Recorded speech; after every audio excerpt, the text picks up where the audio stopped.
we ended up getting another dog. Took him to the vet, the animal doctor last night, and she thinks he's a Labrador Boxer mix, and he's not even 8 weeks old, so he's going to be a beefcake. He's 13.5 pounds. That's about 6 kilograms. So there's a good chance we will get to hear them wrestling. And Truman, the new dog, has razor-sharp scalpel little teeth.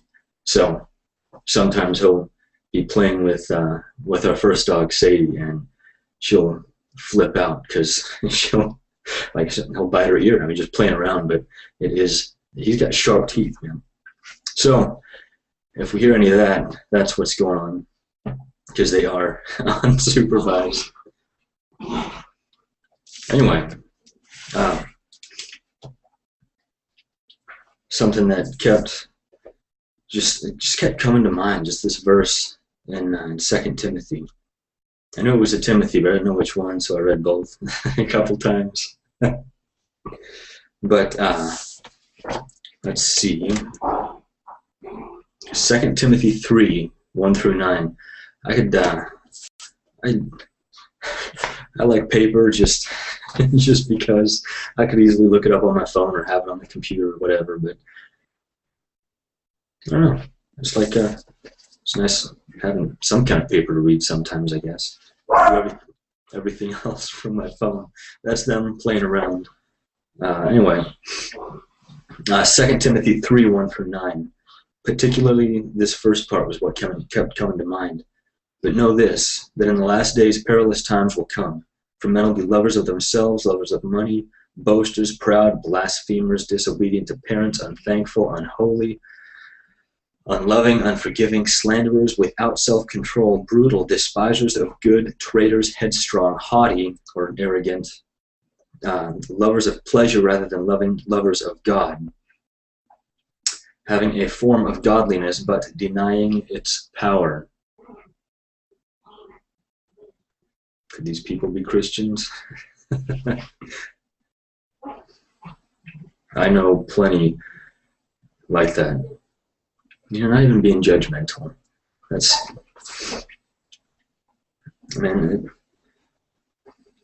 I know I'm not called to be in entrepreneurship. That's not my thing. But God told me to ride this guy's coattails for a while and just learn about it, just so I'd have it in me, so God would be able to work with me on it, even though that's not going to be my focus. That way, no, they're whining.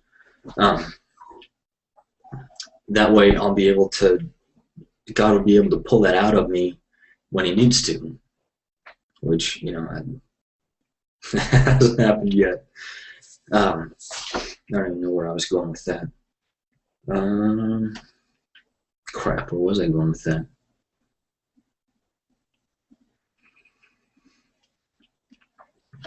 Anyway, back to what Paul was saying to Timothy. From such people turn away.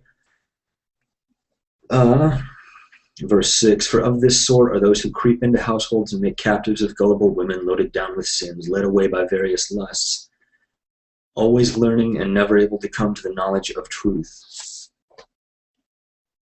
I remember when I was first really wanting to get serious about Christianity, I read everything about God, but still didn't know Him. And there's a lot of people like that.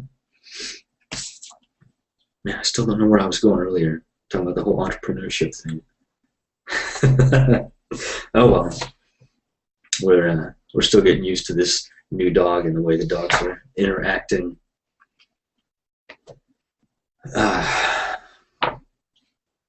Man. Anyway, oh yeah, business world. Companies, remember what I said about razor sharp teeth? Companies are consistently having to adapt just to continue meeting needs for consumers so they can stay afloat and keep making money. And it seems like Christianity has gone the exact opposite direction. I mean, I haven't studied the history of all of it, but the whole religious track record with big world-changing inventions like TV, man, I haven't looked into it for sure, but it didn't really seem like Christians let Jesus get a head start on that. And now we're playing catch up, and all these televangelists are still acting like it's the 80s. And that's something that we've got to change. Man, this morning, this chick that I worked with that had talked about going to ORU. She and this other guy that's just not really not a Bible thumper, not a godless pagan heathen, just kind of just enjoying life. They were just like, she put on a sermon, and I was thinking I knew who it was, so I asked her if she was a big fan of this guy. And she was like, well, yeah, I think so, yeah. I like his stuff. I was like, well, just watch out when you choose when to have your best life. And she said, oh, I am. A lot of people. I don't know if you can hear them yelping every once in a while.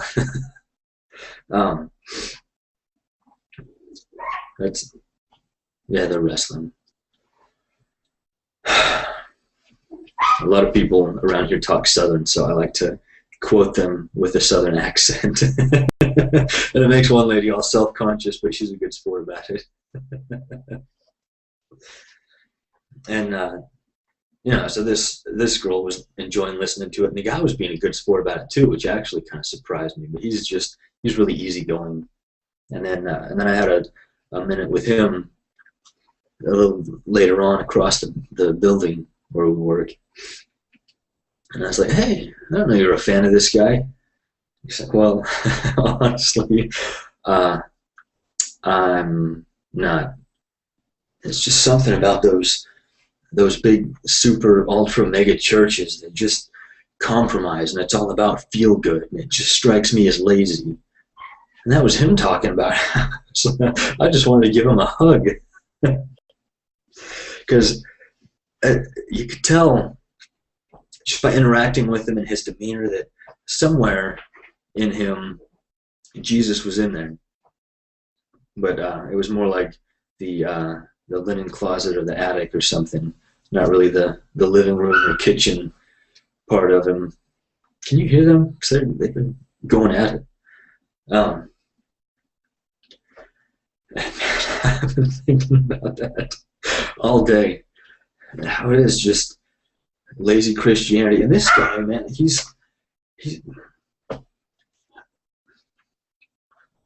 I'm striving to have a heart and a demeanor like him, because he's just a happy guy, you know.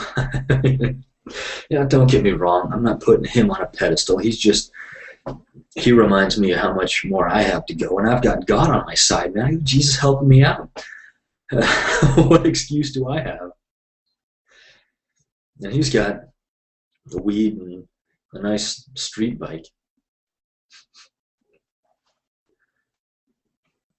Man, I was just dissecting his words all day long, man, just mulling them over.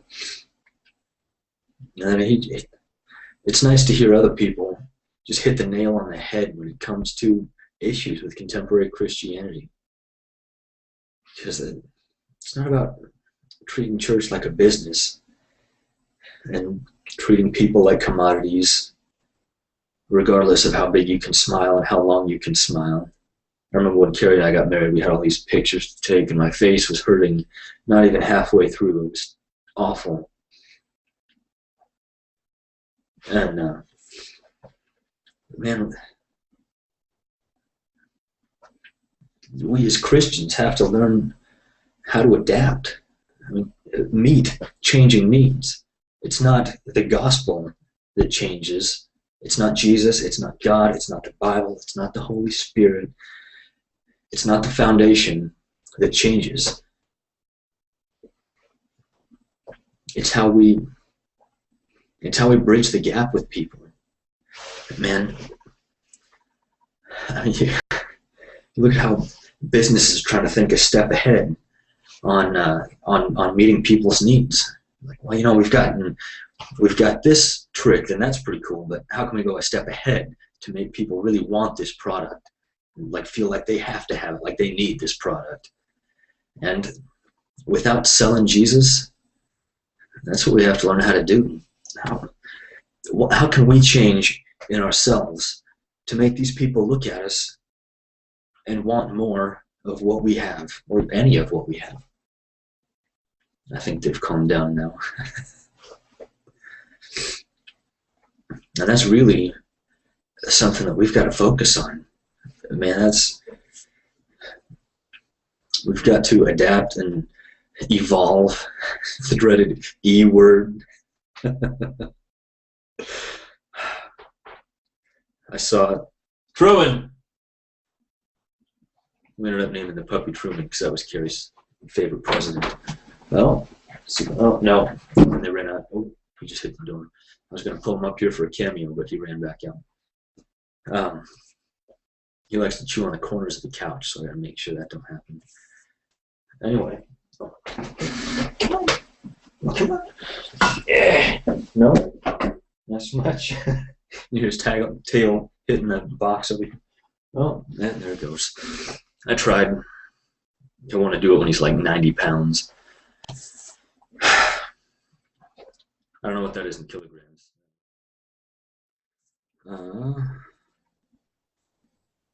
I'm just going to assume that we are. Yeah, sorry about that. I forgot to mention, as soon as I walked in the house from work, there was just a quick power surge. And I was hoping that was the end of it. But I was going to mention anyway that this might be a two-parter just because of that. It turns out it was. So, part two, just because electricity is elusive, and it might happen again.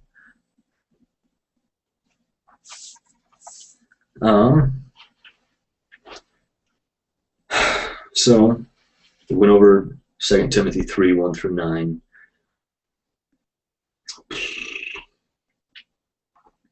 And then I also picked up 10 through 17. Yeah, 1 through 9, and then same thing, 2 Timothy 3, 10 through 17. But you've carefully followed my doctrine, Paul speaking to Timothy, my doctrine, manner of life, purpose, faith, long-suffering, love, perseverance, persecutions, afflictions, which happened to me in Antioch, at Iconium, at Lystra, what persecutions I endured. And out of them all the Lord delivered me. Yes, and all who desire to live godly in Christ Jesus will suffer persecution. We'll go ahead and read verse 12 again. Yes, and all who desire to live godly in Christ Jesus will suffer persecution. But evil men and impostors will grow worse and worse, deceiving and being deceived. But you must continue in the things which you have learned and been assured of, knowing from whom you have learned them. And that from childhood you have known the Holy Scriptures, which are able to make you wise for salvation through faith, which is in Christ Jesus.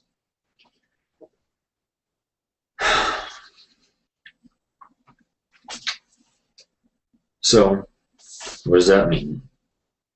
If men are going to be lovers of themselves, lovers of money, boasters, proud, blasphemers, disobedient, unthankful, unholy, unloving, unforgiving, slanderers, without self-control, brutal, despisers of good, traitors, headstrong, haughty, lovers of pleasure rather than lovers of God, having a form of godliness but denying its power. You know anybody that can just blind themselves with those things? And then they will fight to stay in that ignorance. But, let's see. 2 Timothy 4, 1 through 4. I charge you, therefore, before God and the Lord Jesus Christ, who will judge the living and the dead at his appearing and his kingdom. Preach the word, be ready in season and out of season. Convince, rebuke, exhort with all longsuffering and teaching, or patience in teaching. For the time will come when they won't endure sound doctrine, but according to their own desire, because they have itching ears, they'll heap up for themselves teachers, and they'll turn their ears away from the truth and be turned aside to fables. But you be watchful in all things, endure afflictions, do the work of an evangelist, fulfill your ministry. So what does that mean for us, man? That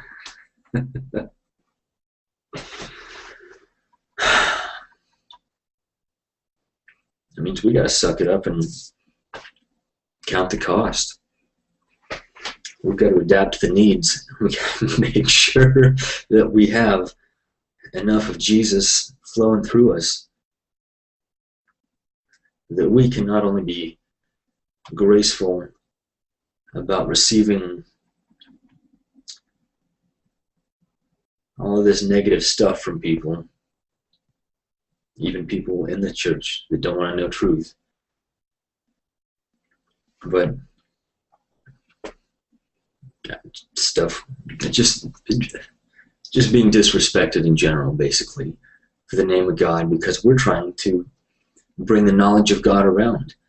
And that involves people making sacrifices of the things that they love if it's keeping them back from God, or if it's contrary to God. But again, that's one story about Smith Wigglesworth that always stuck with me.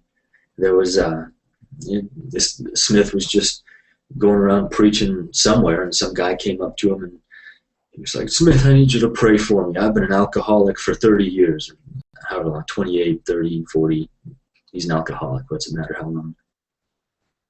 And Smith, I think he was just leaving and going somewhere or something. He was preoccupied.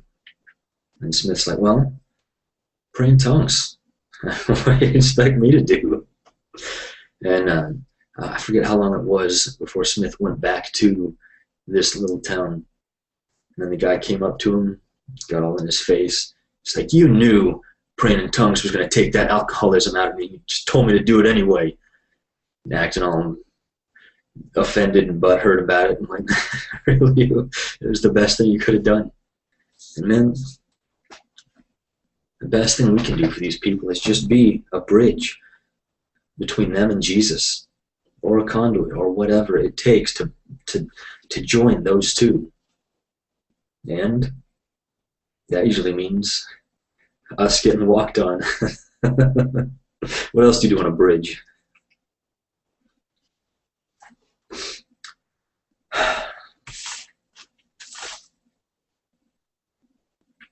But we also need to be able to hear God about the people that will receive and the people that won't. Not that we get to exempt ourselves from trying to present truth to the people that won't, but it's just that God's helping us prepare ourselves for it.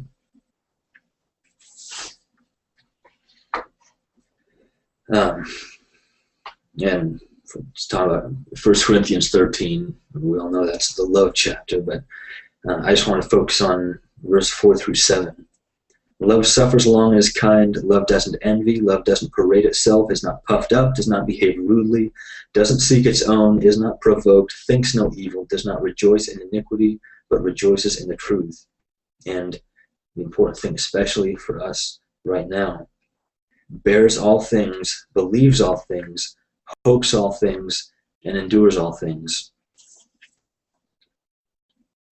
And just even where I work, man, there's been people that God has told me to be a Christian witness to, not to get in their face, not to even really talk about God to them, but just to carry myself like Jesus would.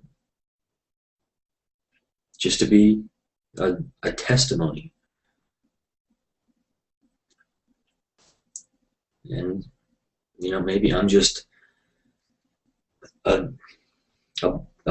stone that God's using to pave the way for him to introduce himself to this person or that person.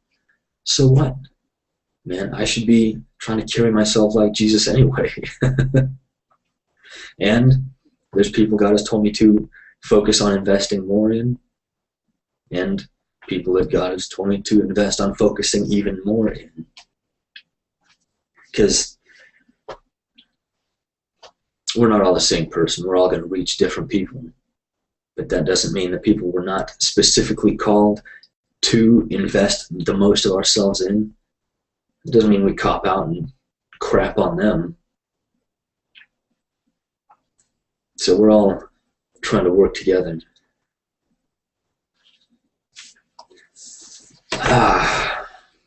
And man, I love 2 Corinthians. Well, really both Corinthians, just because Paul just lights into them. And particularly 2 Corinthians 11. Man, he just starts getting all sarcastic with him. And I copied the whole chapter just because, but the important thing, especially what made Paul so bold, because man, you find a Christian that doesn't respect Paul, and good luck finding one. He knew who he was within Christ. He knew that God had his back. And that's really, I think, what gave him his boldness. Even if he wasn't a silver-tongued preacher. But verse 5, "For I consider that I am not at all inferior to the most eminent apostles. Even though I am untrained in speech, yet I am not in knowledge." And, Paul was raised to be a Pharisee, I think, or Sadducee, one of those people who were supposed to memorize the first 5 books of the Bible before he was even a teenager. "Did I commit sin in humbling myself that you might be exalted, because I preached the gospel of God to you free of charge? I robbed other churches, taking wages from them to minister to you. And when I was present with you and in need, I was a burden to no one." What kind of a standard is that? It's easy for a lot of Christians to cop out when it comes to comparing ourselves to Jesus, because, he was the Son of God, and, whatever. He's still an example for us to follow. All he had was a good, solid head start. But if he was touched by this world in every single way any single human could be, the way Jesus was here is not out of our reach, no matter what it seems like or what we think of ourselves. And that's something I got to keep telling myself too.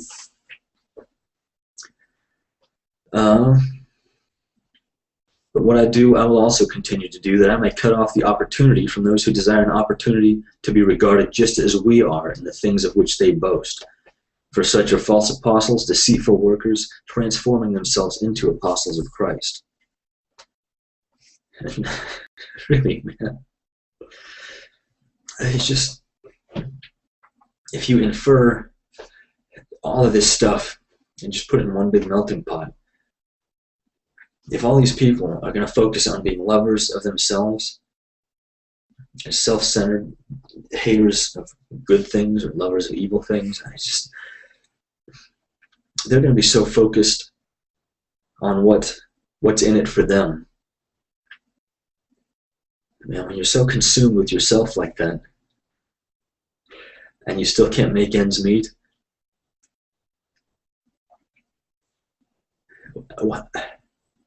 how much of an impact do you think it would have on them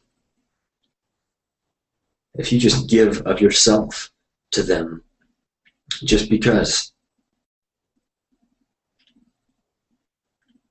You don't need to get preachy about it and shove Jesus in their face just because you're doing something nice for them. Make sure that you know Jesus on your side, but we don't have to be preachy in our words, man. There's been enough of that.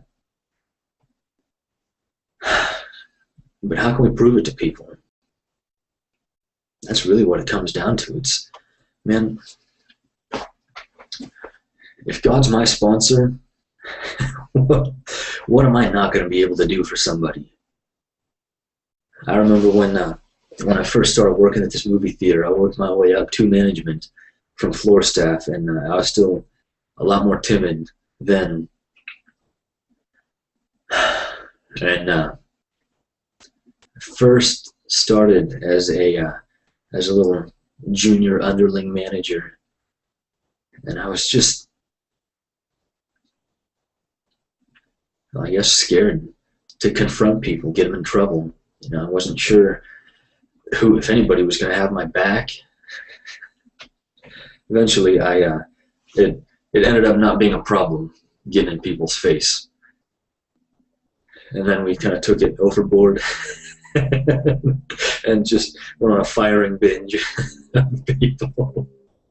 I'm not the most proud of it, but hey, you know, we learn. But I learned that as long as I was within the parameters of this theater corporation, they had my back. Man, they had lawyers who would back me up. There was plenty of unemployment suits filed against us. Well, not us, but the theater. And yeah, it took some time, but once I familiarized myself enough with the rules and to know how to enforce them, it was a lot easier to get bold when things were out of line. I think you can draw a similarity between that and being empowered by God to do His work in this earth.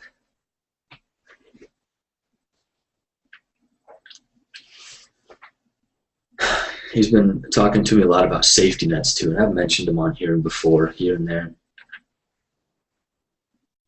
And we really, man,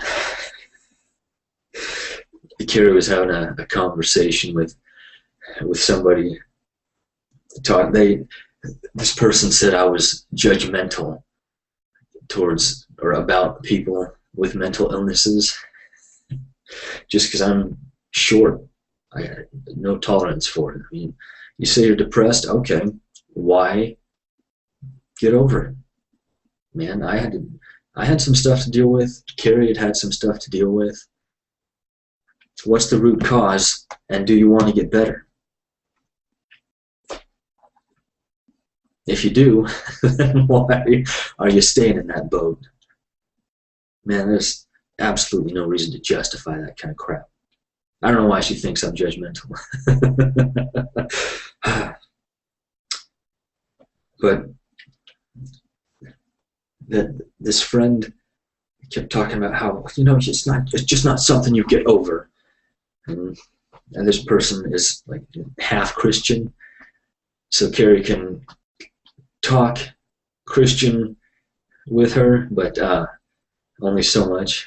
So Carrie threw out this verse, well, you know, with Jesus all things are possible. And then her friend was like, oh, well. And they talked about something else for a few minutes, and I guess like 10, 15 minutes later, the friend came back around to it. It's like, well, not everything's possible. Well, either God's real or He's not. Either the Bible is accurate or it's not. Man, what do we need cop-outs for? Man, if we got God on our side, what's the problem? We don't want to get over ourselves. We don't want to forfeit the things in our past that are actually, that we think have helped define us, and maybe they have. But they've become handicaps for us, for all of us. Dude, I'm still dealing with stuff. God forbid you think I have arrived anywhere. Man, I didn't know I was going to be doing something like these broadcasts, but for years and years, I mean, I don't even know how long, at least since high school, I wanted to preach. And then God told me to start the Bible study, and I buckled. And then this opportunity came up, man. I love it. And since it's something that's really a part of my life, I can talk about it with people at work without them thinking I'm getting all preachy and everything. one of my favorite things was before I actually got serious about doing the first part. Well, sorry, doing the broadcast too much at once. I'd gotten a better webcam, and I was just testing out the microphone and this and that, and just how I was going to carry myself. So I just did a little recording, just a snippet, and sent it to the IctusNet team. And they watched it, and they're like, "Oh, you know, it was really good. We enjoyed it." And then I saw them at church, like, "Yeah, you know, it was good, but we think you used the word douchebag too much." And yeah, I probably did. But man, I was able to tell that to people at work. They got a huge kick out of it. Because that just reinforces, man, that most of the time, I mean, the person that they know me, that they know as Pete, that's who I am on here too. And that was something that really meant a lot to them. Because I didn't like them finding out right away that I was a Christian, because then I would have been on the outs. I would rather have gotten some respect from them just through my work ethic and just through my personality. Man, I didn't have to go brag about how godly I am. Just needed to live it. And then, once they were stuck, knowing that I wasn't a complete tool or just, you know, some scummy Bible thumper, then I let them know. And then they had to reconcile it, and some of them still are. And just got a message from IctusNet saying I had a power surge. That's why there's, well, I've titled 2 parts, but interrupted the first part. So we will do some review from what I have said like half hour ago. I was talking a lot on 2 Timothy 3:1-9. Well, we'll let you just go ahead and read it. And I was talking about how a lot of entrepreneurs and businesses that are trying to stay on the cutting edge of anything, not even just technology, but just trying to stay on the cutting edge of how they can most conveniently and comfortably meet people's needs. And that's how they're going to sell their product. Businesses do it, man. Why don't Christians, when it's not at the expense of what's truth, and it's not at the expense of how we represent Jesus or the Bible or our values as Christians? We need to adapt and evolve in how we approach people and how we bridge the gap between Jesus and these people. Man, these another thing I mentioned, this scratch on my neck from playing with the dog. That's why I keep scratching it. It just kind of starts itching because it's a scab.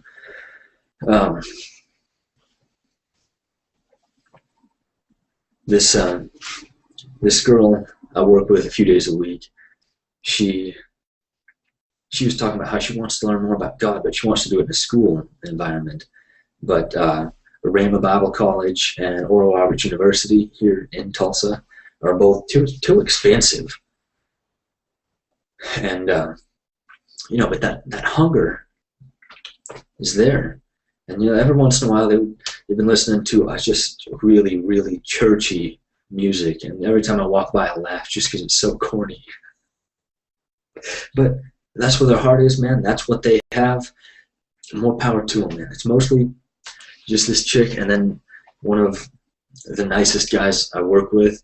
He was a pothead. I don't know if he still is. He was talking about having cut back some, but just through spending time with him, it was pretty easy to tell that he's hiding Jesus in there somewhere.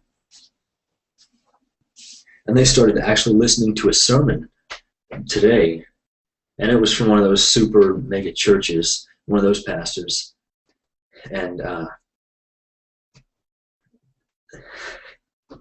I just kind of threw out a word of warning to the girl, just to be careful of what exactly she is absorbing from that guy.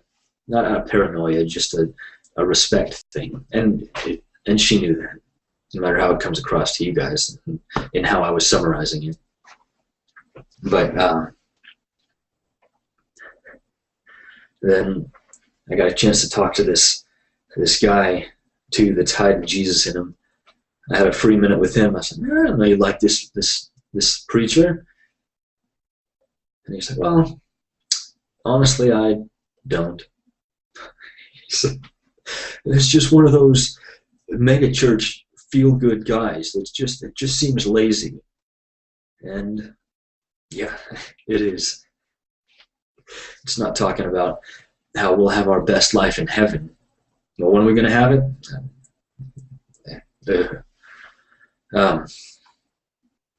But man, his words were eating on me all day long, because I love people that aren't just aggressively condescending about Christianity, but still honest about it, you know? There's not enough of those people. And he was not being challenged by this feel-good crap. And I was wanting to turn him onto Gary Carpenter and some people like that, but it wasn't quite time yet. I was chomping at the bit too, but God was holding me back. I got to make sure they don't think that I'm a head case first, just because I'm a little more unique, I guess, a nicer way of saying it.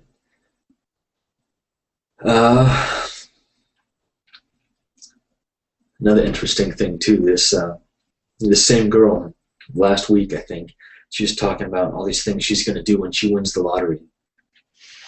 First thing, she's going to pay off her parents' house. Second thing, she's going to pay off her church. Third thing, she's just going to go through our department and just throw money around, I guess. Just do us solids. And then this other guy, I don't even know he was a Christian, or was. He comes walking by, and then he just jumps into conversation. And he's like, yeah, you know, I'd pay off this and that, and then I'd give 10% of it to the church I went to when I was little, because, man, up until I was about 10, they were really, really good to me. It's like, well, where's the disconnect then? Man, how do we lose them? How can we get them back? By not being afraid of the questions that they ask? That's a good start.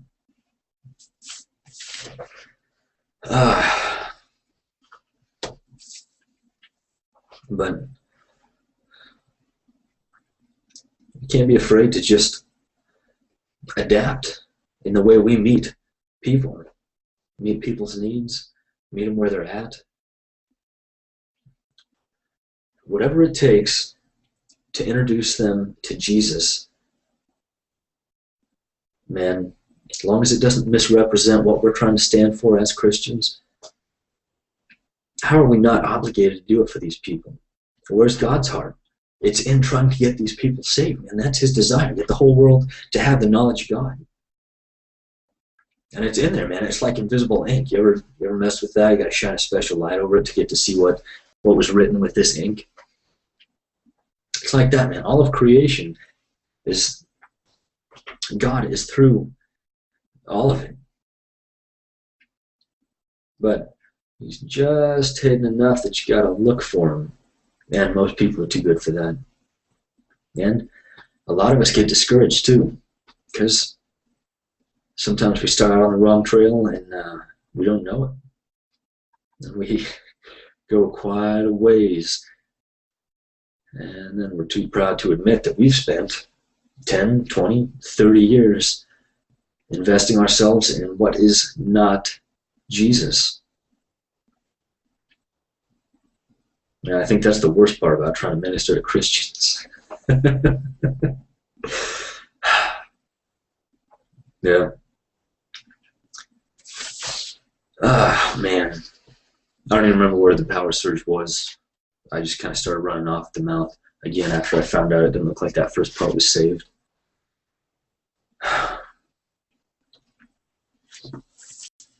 But how can we meet people where we're at? And where they're at. Because we're definitely all works in progress. If we weren't, we would have made the news by now. But what's it going to take, man? If sometimes, usually, Carrie and I made a deal when we first got Sadie, the original dog, the Beagle mix that's made a couple cameos in here. Carrie and I had an agreement because she sits at a desk all day and I'm on my feet all day at work. So we agreed and we got this dog that she was going to take the dog for the walks.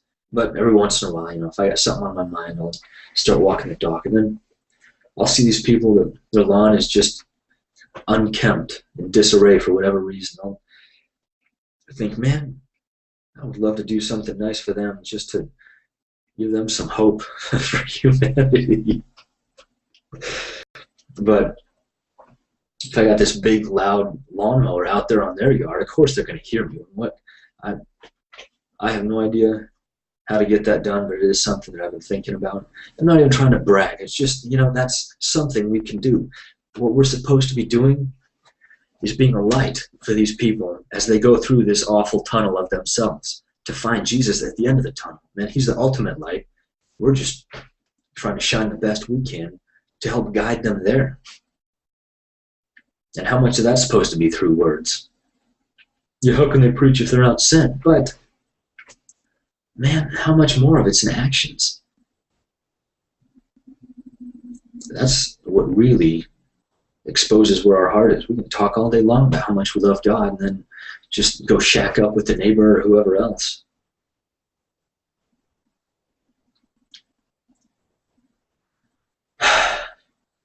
Really, man, I am geared more towards burnouts and with this broadcast. But really, I think my ultimate goal in doing this and just in ministering in general is to just take the excuses away from Christians. Because those are the biggest things that are empowering the apathy and lethargy and just the self-centered mindset that so many Christians have. Man, when we can get rid of the excuses that people have been clinging on to, we'll be sifting the church for one. But we'll also, it'll get out to the people that were hurt by church. That's not going to be a problem. Man, you think about when, I think it was in John, the book of John, when Jesus went into the temple to check up on his Father's house, and then he saw this big marketplace. So he made a whip, man. He started going after the merchants, drove them all out, flipped over all the tables, man, made a mess. Anybody remember what the next part says? And the poor came in. Does it matter if it's poor in tangible things like money, or poor in heart, poor in spirit, poor in hope? Those are the people we need to focus on, man. Not the ones that have a good job and tithe at least 10%. Man, if they're fooling around with their secretary, what's it matter? They got bigger issues to deal with, man. Hand them over to the devil, just like what Paul had to do with some of these people. Were we above that? Shouldn't be.